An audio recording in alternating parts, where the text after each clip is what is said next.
All right, so how'd it go? Not bad. So this is a good way to kind of show the size of the GBRS target. If you think about this in relation to your normal silhouette target, this is fairly small, and I'm really happy to be utilizing this target. I've got to get more, a little bit better with my headshots. But I'm really excited to train on these.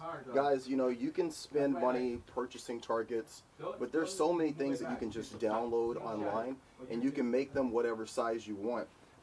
I actually downloaded this and then made it in the 11 by 16. This is a normal torso size target, but I'm very happy with training in the smaller setting.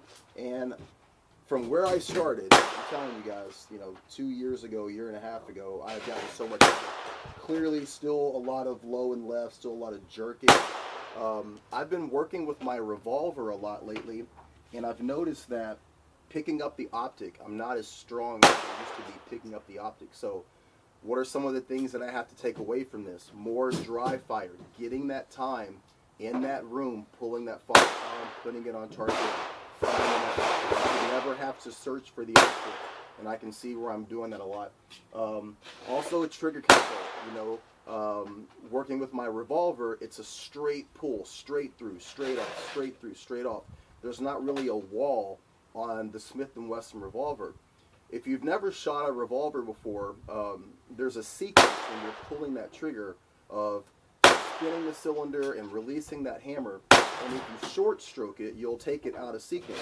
A lot of people think that a revolver can't jam. In essence, it really can if you don't pull all the way through on that trigger. So I can tell, going back to my semi-automatic, that I'm not finding that wall and then getting to that break. I'm trying to treat it more similar to what I've been using with that revolver for the EDC. So here's some takeaways. I do not work with a revolver, right? I work anywhere from 70 to 90 hours.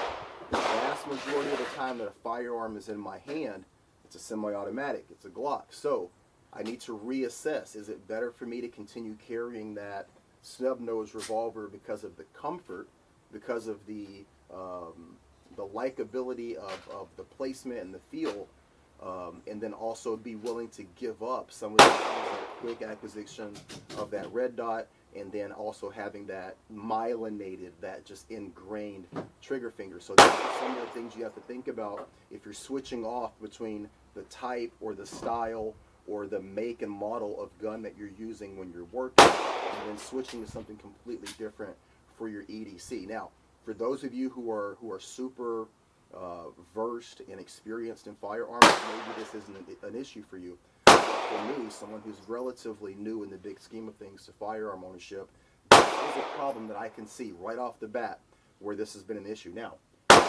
responding to that homicide a couple of days ago, I did not think in that moment when I'm responding to someone who's already been killed that I'm going to be going to CQB, but I was coming into that area without giving a lot of details, coming into the area, clearing that area.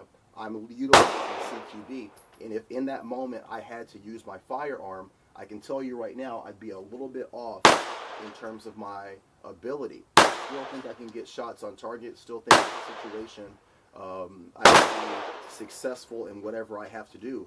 We don't ever want to put ourselves in a situation where we're relying on what we think we can do. I've got to get to the range more often. I've got to make sure that I'm looking at the firearms, the type, the make, the models that I'm using at work, and then also reassess that EDC. So that being said, we are going to actually shoot some revolvers next in this. So stay with us.